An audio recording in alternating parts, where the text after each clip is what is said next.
Bonsoir à tous, soyez les bienvenus dans ce nouveau numéro d'Au Quotidien. Au programme de la rédaction, la météo, et puis à 18h45, avis aux amateurs de sensations fortes, puisque on parlera des activités extrêmes que l'on peut faire au sein des Alpes-Mancelles avec Vanessa Bélier et François, le gérant du saut à l'élastique sur le viaduc de Saint-Georges-le-Gautier, 45 mètres de hauteur. Il faut avoir le cœur bien accroché, on le verra dans un petit quart d'heure. Mais pour démarrer, c'est le journal en ce jeudi 1er juillet. On y va.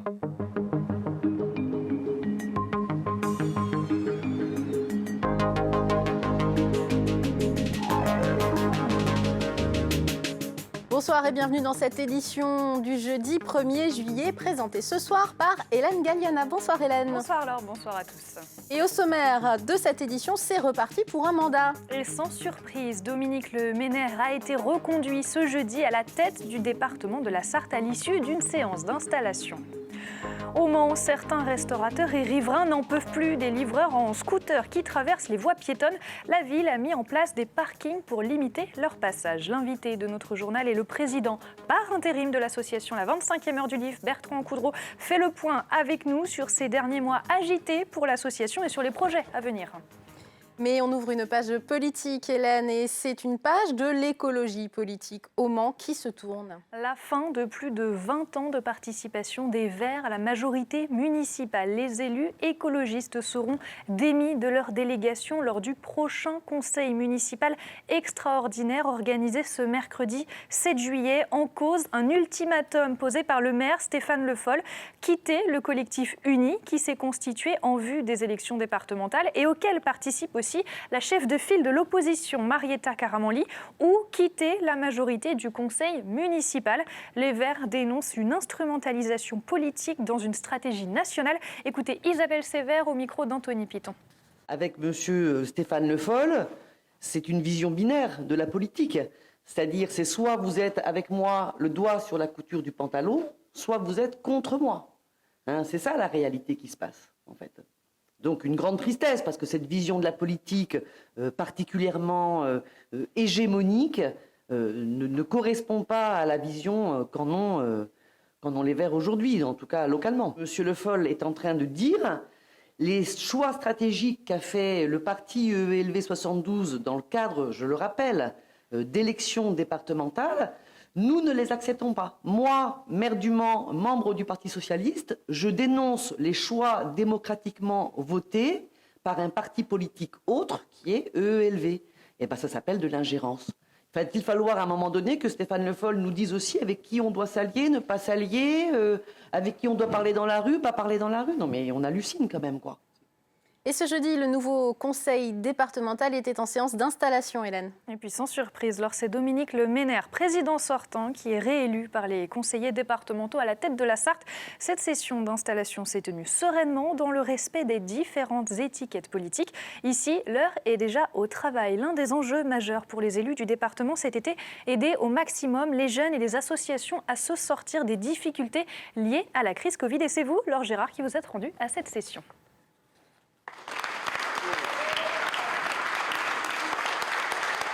Dominique Le Ménère est largement réélu à la présidence du département suite au vote des 42 conseillers. La majorité de droite gagne un canton, celui de Savigny-l'Évêque. 2 sièges occupés désormais par Hélène Lecomte et Anthony Trifot. Une matinée pleine d'émotions. C'est vrai ? Oui, pleine d'émotions. Et écoutez, nous sommes partis pour travailler.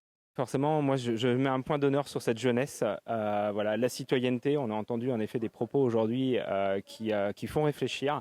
Et en tant que jeune élu au conseil départemental, je me dois de privilégier cette jeunesse.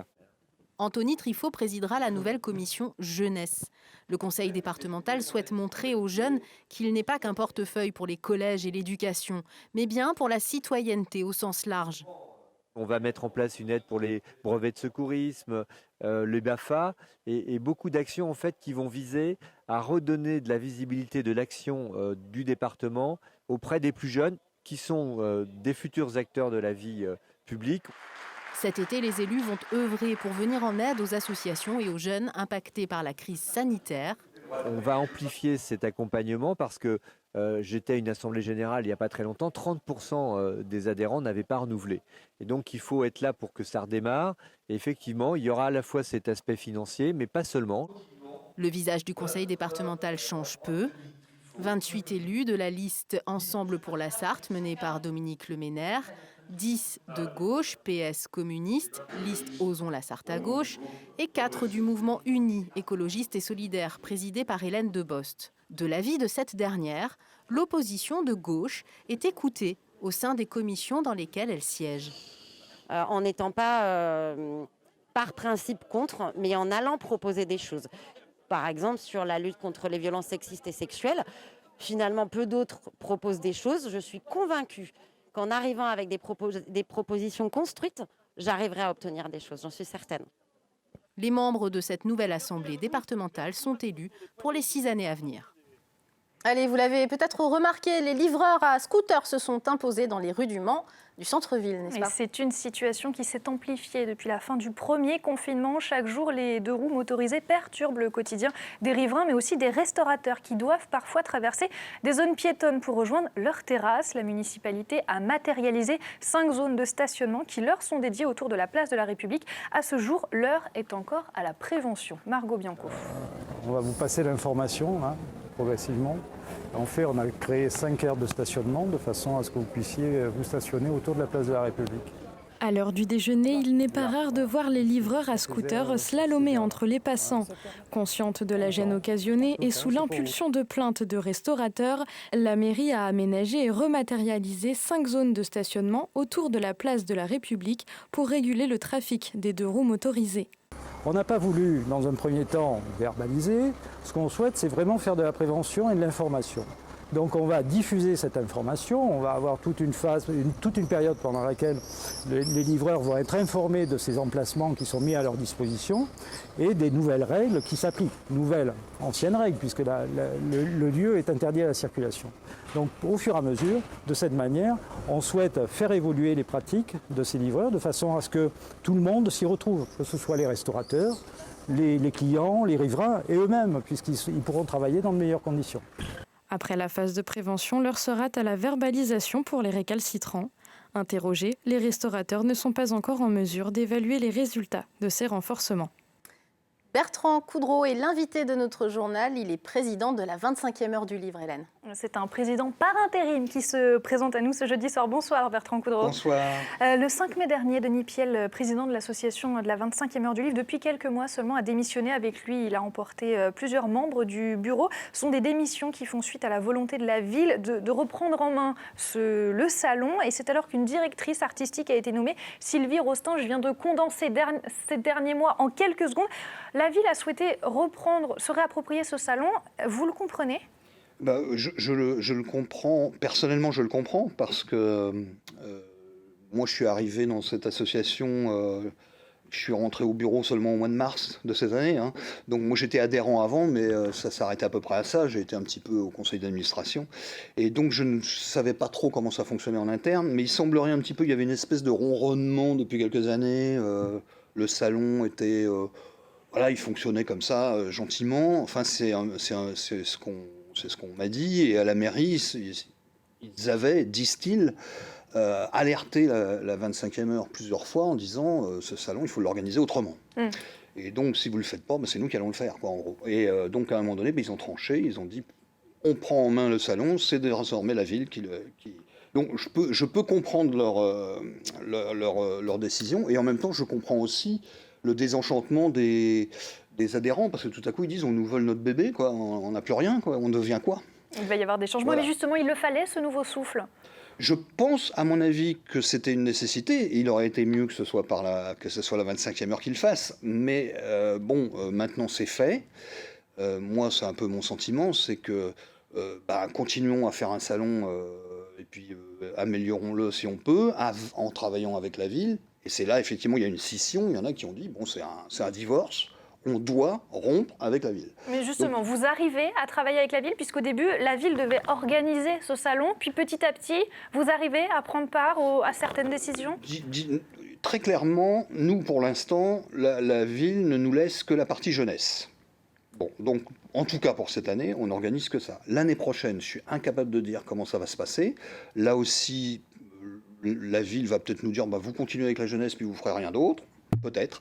Et puis, par contre, il y a juste une zone où c'était pas trop prévu au départ, où Sylvie Rostin souhaitait inviter 10 auteurs le samedi et 10 auteurs le dimanche, qui sont des auteurs régionaux, dans des petites maisons d'édition ou en auto-édition, ce qui est très sympa de faire ça, même s'il y a encore des frustrés là aussi, parce que c'est pas beaucoup. Hein, d'ailleurs, c'est encore moins, parce que je sais depuis ce matin que ça va être encore moins que ça.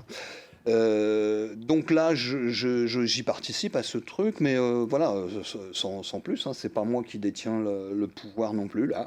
Justement, ce nouveau salon, il est un peu critiqué. On le décrit comme un peu trop élitiste par rapport à avant. Alors le truc, c'est ça. Voilà. Là, c'est un reproche qui est fait par pas mal d'adhérents, c'est de dire, bah oui, mais on n'invite plus que des vedettes, quoi, que des stars. Et donc, on est passé d'une extrême à l'autre. Avant, c'était un salon très populaire, peut-être un peu trop populaire, où il y avait un peu trop peut-être de petits éditeurs, de petits auteurs, enfin de petits auteurs, petits entre guillemets. Hein. Ce que je veux dire, c'est moins connu, pas trop connu. Il y en avait peut-être trop.